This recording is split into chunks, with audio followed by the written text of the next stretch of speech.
हे बघा, एवढे हे टोटल पैसे जे आहेत ना, हे जे पैसे आहेत ना एवढे, हे मी माझ्या ह्या बिझनेसच्या जे काही ऑर्डर्स होत्या त्या ऑर्डरमधून मी हे साठवलेले पैसे आहेत.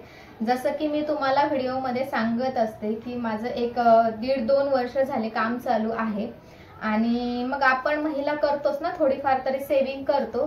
तर आत्ताच मी हा गल्ला फोडलेला आहे आणि त्याचं एक छोटंसं याची छोटीशी एक क्लिप याच्यामध्ये मी ॲड करणार आहे.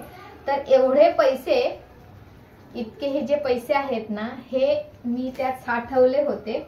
म्हणजे मी ज्या काही ऑर्डर्स देत होते ना, त्यातून जे काही मला पैसे मिळत होते, तर आपलं प्रॉफिट असतं ना. आपण आता जो काही व्यवसाय करतो, जी काही नोकरी करतो, समजा नोकरी तर आपल्याला फिक्स पेमेंट असतं, बिझनेसमध्ये प्रॉफिट असतं.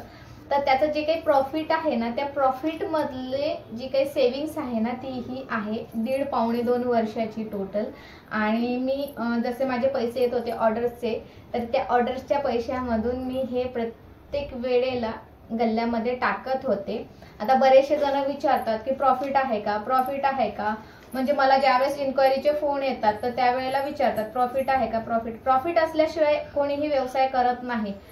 50 रुपये, 100 रुपये, 200 रुपये तुम्हाला तासाला जर मिळत असेल तर ते तुमचं प्रॉफिटच झालं ना. हा, तुम्ही म्हणाल की नाही, आम्ही दिवसभर काम केलं, आम्ही 5,000 रुपयाचा माल विकला किंवा 5,000 रुपयाच्या ऑर्डर्स दिल्या आणि त्यामधून तुम्हाला 2,500 रुपये पाहिजे, तर त्या शक्य नाही.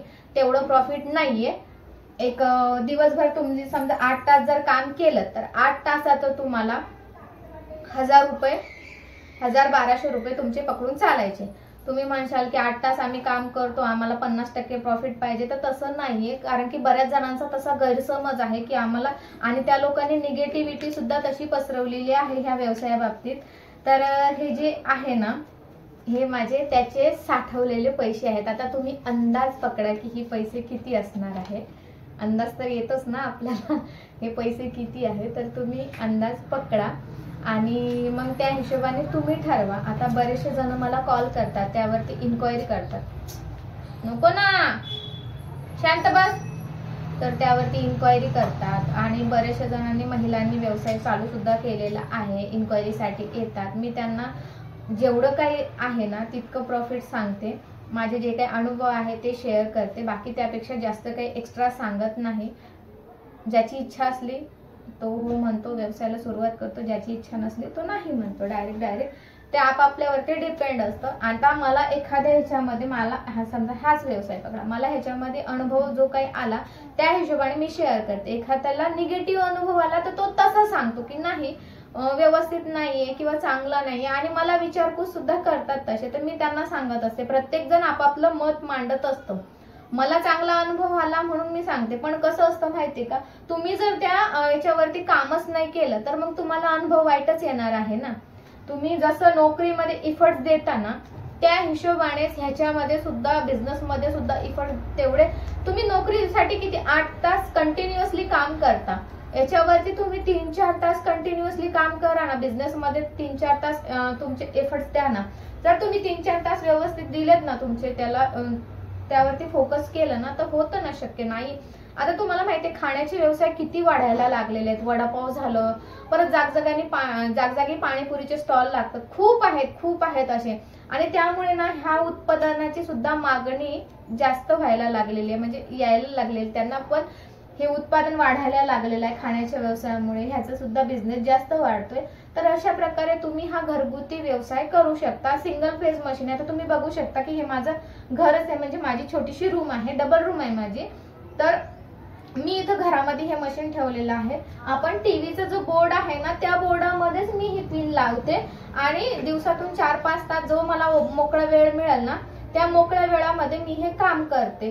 तर कोणाकोणाला वाटतं की ह्याला 3 फेज वगैरे लाईट लागते का बाहेरसाठी जी लागते, तर तसं नाहीये. तुम्ही सिंगल फेज वरती सुद्धा काम करू शकता. बऱ्याच जणांनी हे काम चालू केलेलं आहे घरामध्ये. तर मला हे सांगायचं होतं तुम्हाला की तुम्ही करू शकता. म्हणजे तुम्ही जर ठरवलं ना तर तुम्ही करू शकता. तर तुम्ही सुद्धा सुरुवात करा. आणि जोपर्यंत तुम्ही सुरुवात करणार नाही तोपर्यंत समोरच्याला कळणार कसं काय की तुम्ही काय बनवताय, तुमच्याकडे काय तयार होतंय. तुम्ही जर त्यांना सांगितलं की नाही आमच्याकडे द्रोण पत्रावळी. आता ज्यावेळेस मी माझा व्यवसाय सुरुवात केली होती ना, तर सुरुवातीला मला सुद्धा म्हणजे लोकांना माहिती नव्हतं त्यावेळेला. हळूहळू हळूहळू लोकांना माहिती पडलं, मग ते मला ऑर्डर द्यायला लागले. आता पूर्णपणे सगळ्यांना बऱ्यापैकी आणि व्हिडिओच्या माध्यमातून तर लोकांना माहिती होतच. तर बऱ्यापैकी सर्वांना माहिती झालेलं आहे, त्यामुळे मग मिळतायत मला ऑर्डर.